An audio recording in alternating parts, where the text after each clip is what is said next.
किसी में तेरे जैसा दम हर जगह जाकर कहेंगे हम,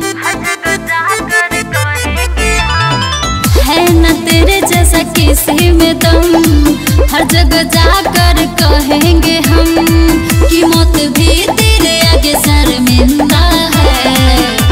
यीशु तू कल भी जिंदा था, यीशु तू आज भी जिंदा है।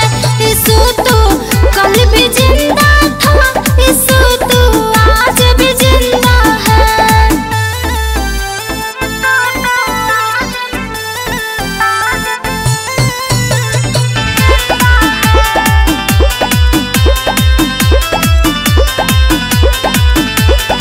है सच्चा खुदा तूने सबको बताया, पानी पर भी चल कर तूने दिखाया।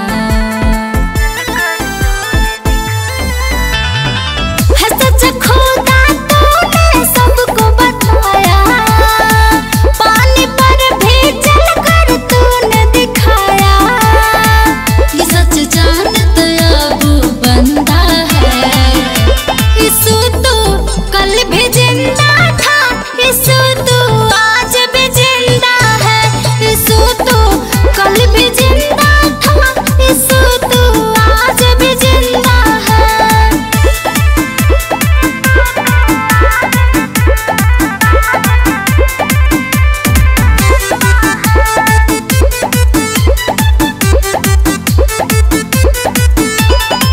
जो न जाने उसको अब बताएंगे, यीशु तेरे वचन को सबको सुनाएंगे।